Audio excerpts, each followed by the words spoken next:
নমস্কার, বাংলার বার্তা থেকে বলছি সন্ময় বন্দ্যোপাধ্যায়।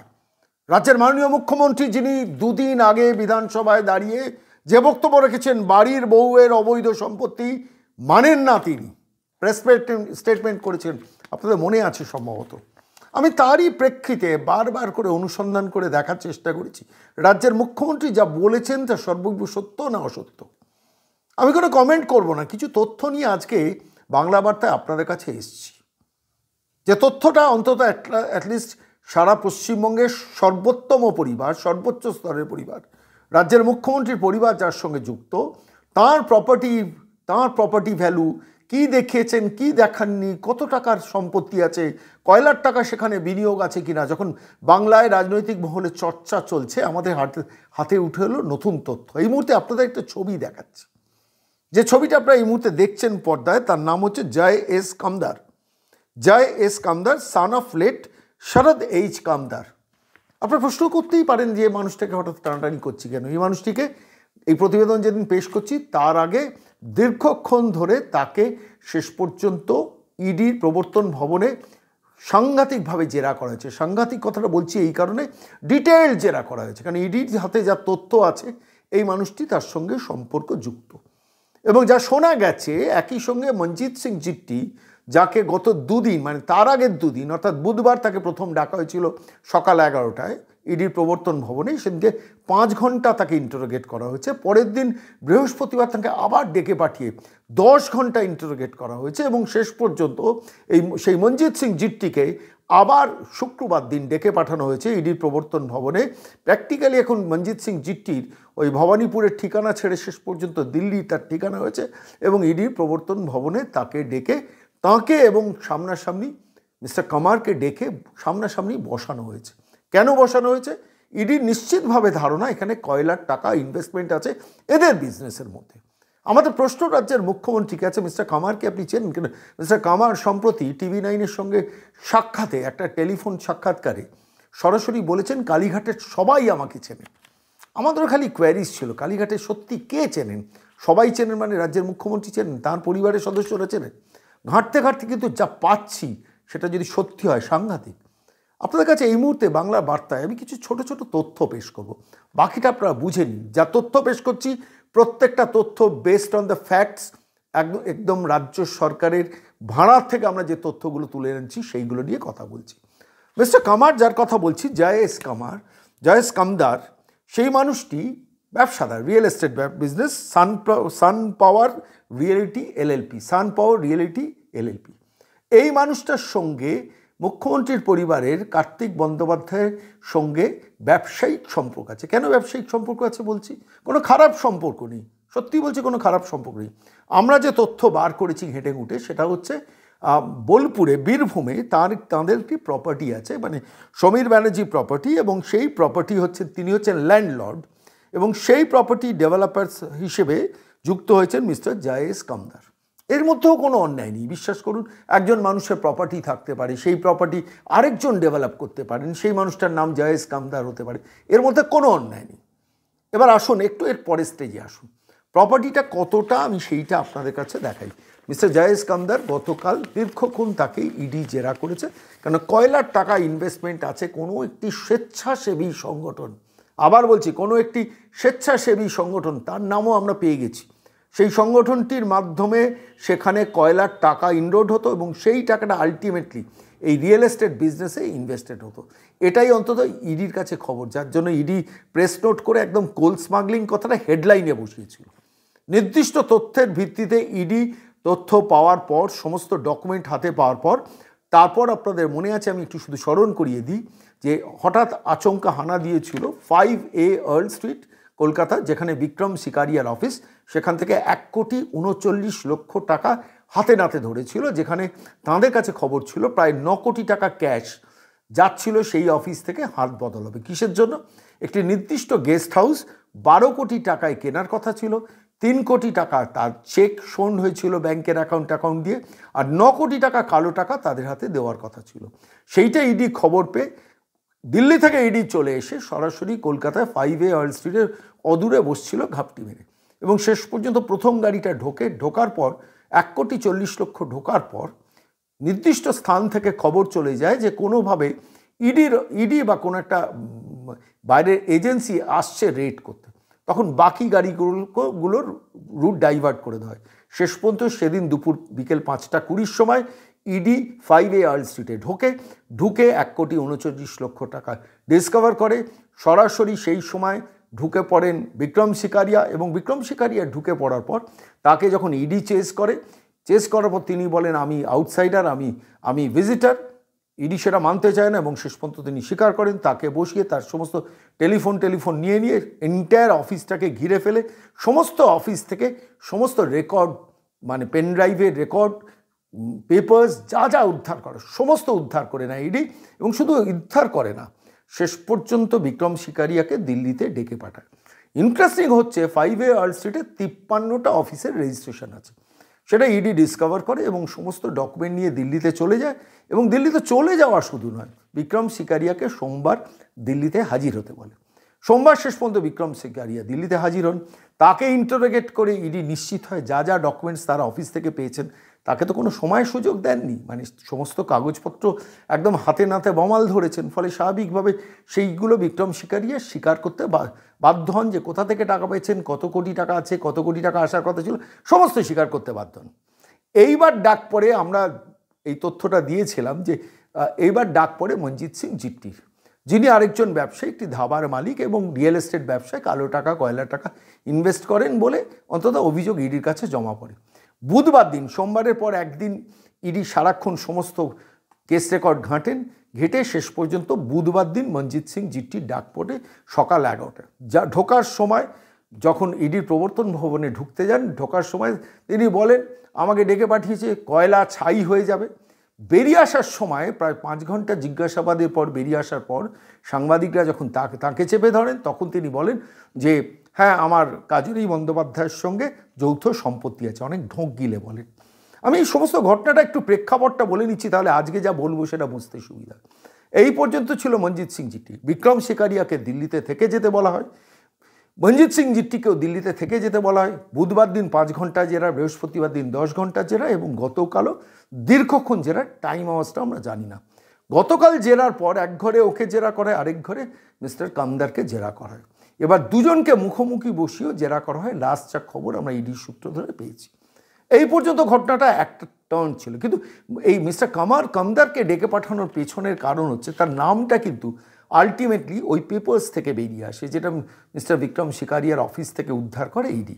এবং শেষ পর্যন্ত এই মনজিৎ সিং জিট্টিকে জেরা করতেও সেখান থেকে কিন্তু মিস্টার কামদারের নাম বেরিয়ে আসে। এবং শেষ পর্যন্ত শুধু তাই নয়, এখান থেকে সেই এজেন্সি, মানে যে সংস্থা, যে সোশ্যাল, মানে সামাজিক সংগঠন, ওই বিখ্যাত সামাজিক সংগঠন, আমরা তার নাম পরবর্তীকালে বলবো, সেই সামাজিক সোশ্যাল অর্গানাইজেশনে যেখানে কয়লার টাকা ঢুকতো এবং সেই টাকা সেখানে ইনভেস্টেড হতো এবং সেখান থেকে এই টাকাটা এই রিয়েল এস্টেট বিজনেসে আসতো বলে ইডির কাছে নিশ্চিতভাবে খবর ছিল।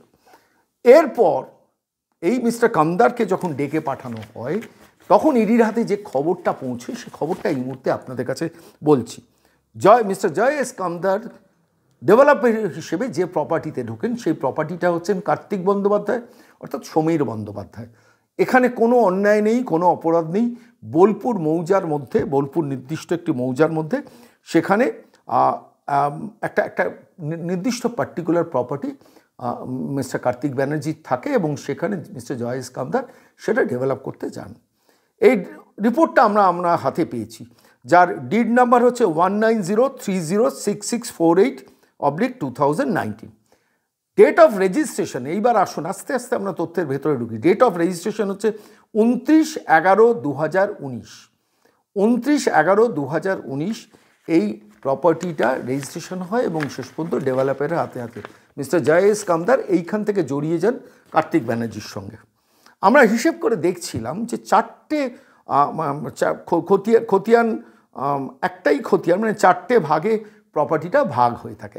একটা পার্টে থাকে 10.36 ডেসিমাল, আরেকটা পার্টে প্রপার্টিতে থাকে 1.24 ডেসিমাল, আরেকটা প্রপার্টিতে থাকে 4.50 ডেসিমাল, আরেকটা প্রপার্টিতে থাকে 0.79 ডেসিমাল।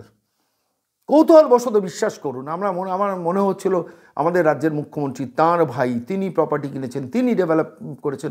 অন্যায় কি? একজন সাধারণ মানুষ করতেই পারেন, তার মধ্যে এত গন্ধ শোকার দরকারটা কি? ইডিরই বা এত ডাকার দরকার কি? ইডি কোথা থেকে ডাকছে সেই পয়েন্টটা আপনাদের কাছে খুব সংক্ষেপে এক্সপ্লেন করি। দেখুন, এই টোটাল 4টে যে ভ্যালুয়েশন আপনাদের প্রপার্টির কথা বললাম, 4টে ভাগে একটা প্রপার্টিকে ভাগ করা আছে এবং খতিয়ান নাম্বারও নির্দিষ্ট খতিয়ান নাম্বার আছে 02638 এই /00 এই খতিয়ান নাম্বারে এই 4টে প্রপার্টিকে ভাগ করে যে রেজিস্ট্রেশন আপনাদের দেখালাম, এবং সেটা আমি বলছি না, আবার বলছি, directorate of registration and stamp revenue, directorate of registration and stamp revenue থেকে আমরা কালেক্ট করেছি তথ্যটা। আমার কোনো মন গড়া তথ্য নয়। আমরা বর্তমান কারেন্ট ভ্যালু কত, এইবার আসুন, এই জায়গাটা খুব ইম্পর্টেন্ট, একটু ভালো করে বুঝলেই বুঝতে পারবেন কোথায় গণ্ডগোলটা, এবং এইখান থেকে ইডি কিন্তু চেপে ধরছে। ইডির জায়গাটা, চেপে ধরার জায়গাটা একটু ভালো করে আমি আপনাদের কাছে এক্সপ্লেন করছি। এই টোটাল 4টে যে পার্টে প্রপার্টিটা, এই প্রপার্টির কারেন্ট মার্কেট ভ্যালুয়েশন হচ্ছে, প্রথমটার হচ্ছে 19,32,613 টাকা, প্রথম পার্টটার হচ্ছে 19,32,613 টাকা। দ্বিতীয় পার্টটার ভ্যালুয়েশন হচ্ছে 2,31,317 টাকা। তৃতীয় পার্টটার হচ্ছে 8,39,455 টাকা। আর চতুর্থ পার্টটার ভ্যালুয়েশন হচ্ছে 1,47,371 টাকা। এটা মূল ল্যান্ডের ভ্যালুয়েশনের কথা বলছি, এবং তার টোটাল ভ্যালুয়েশন হচ্ছে 31,50,756 টাকা। 31,50,756 টাকার এই প্রপার্টিটা। এইবার আসুন, আমি কেন এই প্রশ্নে এলাম এবার একটু আপনাদের কাছে এক্সপ্লেন করি, তাহলে বুঝতে পারবেন।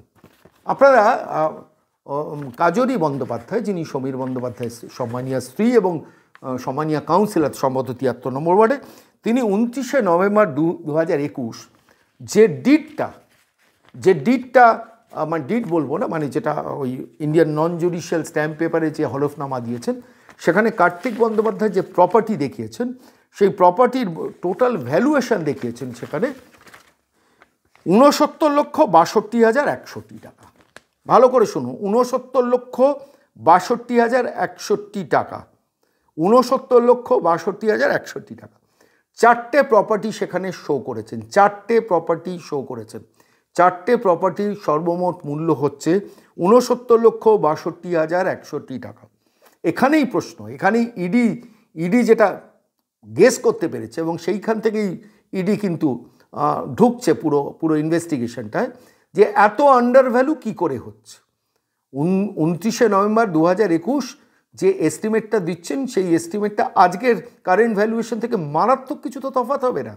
সেখানে টোটাল 4টে প্রপার্টি, কোন কোন প্রপার্টি একটুখানি আপনাদের পড়ে শোনাই। একটা প্রপার্টি হচ্ছে 3 PC লেন, আমি বলছি না, এটা একদম কাজরি বন্দ্যোপাধ্যায় যে এফিডেভিটটা প্লেস করেছেন, সেই এফিডেভিট থেকে আপনাদের কোট করছি, 6 নম্বর পাতার একদম টপে, যেটা আপনারা এই মুহূর্তে বাংলার বার্তায় দেখছেন। 3 নম্বর PC লেন। তারপর দ্বিতীয়টা হচ্ছে 3A Gopal Banerjee street, 3A Gopal Banerjee street. 3 নম্বরটা হচ্ছে বোলপুর মৌজা, তালতোর। আর 4 নম্বরটা হচ্ছে ল্যান্ড অ্যাট পুরী, অর্থাৎ তৃতীয়টা বোলপুরে, চতুর্থটা পুরীতে, প্রথম দুটো সম্ভবত কলকাতায়। 3 PC lane, 3A Gopal Banerjee street, যতটা সংক্ষেপে দেওয়া যায়। এই 4টে প্রপার্টি মিলিয়ে 29শে নভেম্বর 2021, মাত্র 1 বছর আগে যে ভ্যালুয়েশন দেখানো হয়েছে, সে ভ্যালুয়েশন হচ্ছে, টোটাল অ্যামাউন্ট হচ্ছে 69,62,161 টাকা। এইবার আসুন, আমি যে কথাটা তখন বললাম, যে এই যে চারটে পার্টে ভাগ করা প্রপার্টির ভ্যালুয়েশন এই মুহূর্তে দাঁড়িয়ে কত হচ্ছে, 31,50,756 টাকা। অর্থাৎ 69 লক্ষ টাকার মধ্যে 31 লক্ষ টাকা শুধু বোলপুরে প্রপার্টি ভ্যালুয়েশন। এবার তাহলে ওই 3 PC lane, 3A Gopal Banerjee street কলকাতার প্রপার্টি ভ্যালু কত হতে পারে, পুরীতে একটা ল্যান্ডের প্রপার্টি ভ্যালু কত হতে পারে, অনেক বেশি। ফলে স্বাভাবিকভাবে 69 লক্ষ টাকার যে এস্টিমেটটা দেওয়া হয়েছে, সেটা কিন্তু অবান্তর, ইম্পসিবল, কিছুতেই সম্ভব নয়, কিছুতেই সম্ভব নয়। এটা সাধারণ লেম্যান বলে, 4টে প্রপার্টির ভ্যালু 69 লক্ষ টাকা হতে পারে না, কারণ একটা প্রপার্টির ভ্যালুই 69 লক্ষ টাকা হয়ে যেতে পারে। আমি যে তথ্যটা আপনাদের কাছে এতক্ষণ প্লেস করলাম, যে বোলপুরে যে তথ্যটা, এটা শুধু প্রপার্টি ভ্যালু। এরপর তার উপর বিল্ডিং উঠছে, সেই বিল্ডিংটা বিক্রি হচ্ছে, এবং সেই বিল্ডিং বিক্রির যে ভ্যালুয়েশন, সেটা তো আরও অনেক বেশি, হয়তো এটাই দেখা যাবে কয়েক কোটি টাকা। তাহলে কি করে হচ্ছে? প্রপার্টি শুধু নির্দিষ্ট কয়েকটা ডেসিমেলের প্রপার্টি ভ্যালু আমি হিসেব করে দেখলাম 31,50,756 টাকা, আর সেখানে সম্মানীয় কাউন্সিলর যে তথ্যটা দিচ্ছেন তার হিসেবটা দাঁড়াচ্ছে 69,62,160 টাকা, অর্থাৎ তার 50%-এর ওপর শুধু বোলপুরে। তাহলে বাকি তিনটে প্রপার্টি কোনো ভ্যালুয়েশন নেই। পুরীর একটা প্রপার্টি ভ্যালু কি সাংঘাতিক, পুরীর বিচে আপনারা জানেন কয়েক কোটি টাকা লাগে। এইখানেই কিন্তু ইডি ঢুকছে, যে এই যে আন্ডার ভ্যালু করা, এই যে প্রপার্টিগুলো কেনা, কোথা থেকে প্রপার্টির টাকা আসছে সেইগুলো কিন্তু ইডিকে ভাবিয়েছে। এবং এই জায়গা থেকে ইডি প্রথমে বিক্রম শিকারিয়া, তারপর মনজিৎ সিং জিট্টি এবং তারপর মিস্টার জয়েশ কামদার, তাঁদের কিন্তু শেষ পর্যন্ত ডেকে পাঠিয়েছে দিল্লিতে। মনজিৎ সিং জিট্টিকে হয়তো বাড়ি ভাড়া নিতে হবে, দিল্লিতেই থাকতে হবে, যদি না শেষ পর্যন্ত প্রবর্তন ভবনে তাকে জেল কাস্টডিতে নিয়ে নেওয়া হয়, হেফাজতে নিয়ে নেওয়া হয়। আমরা জানি না শেষ পর্যন্ত কী হবে, আমরা আশা করবো they will come out clear. তার কারণ মনজিৎ সিং জিট্টি তো বলেছেন কয়লা ছাই হয়ে যাবে, বেরোবার সময় কিন্তু সেটা আর বলছে না। এখন বডি ল্যাঙ্গুয়েজ চেঞ্জ হয়ে গেছেন, দিল্লিতেই হোটেলে কোথাও বা কোথাও গেস্ট হাউসে আছেন, সেখান থেকে প্রতিদিন সকালবেলা এখন ইডিতে যাচ্ছেন, বুধবার গেছেন, বৃহস্পতিবার গেছেন, শুক্রবার দিন গেছেন।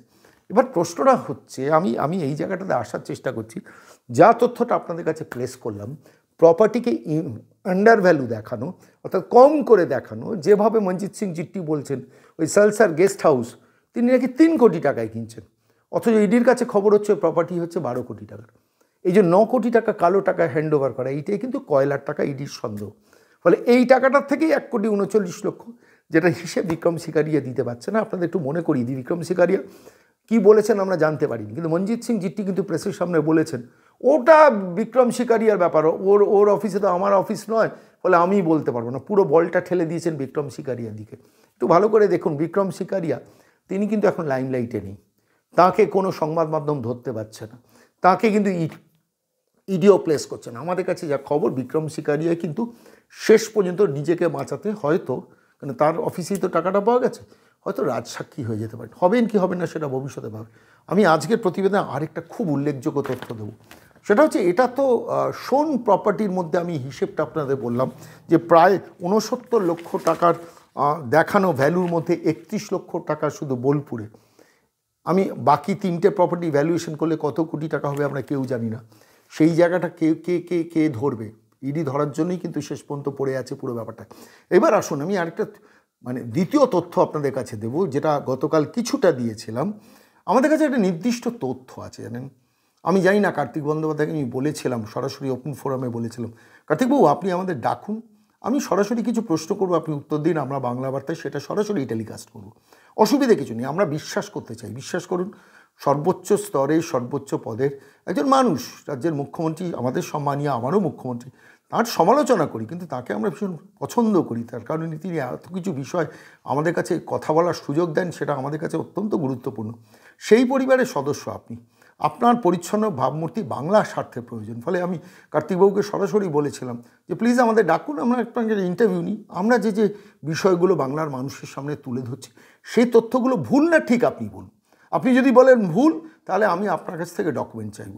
আর আমি যদি বলি যে আপনার বিরুদ্ধে যে তথ্য আছে সেই ডকুমেন্টগুলো আমার হাতে আছে, সেই ডকুমেন্টগুলো আপনাকে দেখাতে চাই। আপনি যদি বলেন যে না এগুলো ভুল, সেটাও আপনি বলুন, আমি টেলিকাস্ট করবো, প্লাস আমার বক্তব্য আমি বলবো।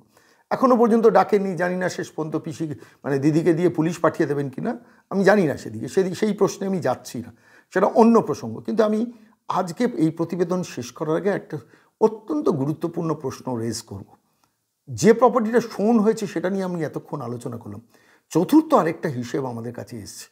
আমি কার্তিকবাবুকে ওপেন ফোরামে জিজ্ঞেস করছি, দয়া করে কার্তিকবাবু আমাদের বলবেন তো যে আপনার ভালো নাম তো সমীর ব্যানার্জি, আপনি কি সেই মানুষ যার নামে মৌজা আন্দুলগাড়ি, তারদা গ্রাম panchayat, police station, Kolkata labour camp, সেখানে 10 কাটা 2 ছটাক 25 স্কোয়ার ফুট, 10 কাটা 2 ছটাক 25 স্কোয়ার ফুট, কোনো এক মিস্টার রায়, মিস্টার বিশ্বাস, মিস্টার মণ্ডল, এদের কাছ থেকে আপনি প্রপার্টিটা কিনেছিলেন, একজন সমীর ব্যানার্জি কিনেছিলেন। আপনি কি সেই ব্যক্তি যে প্রপার্টি ভ্যালু হয়তো কোটি টাকার ওপর?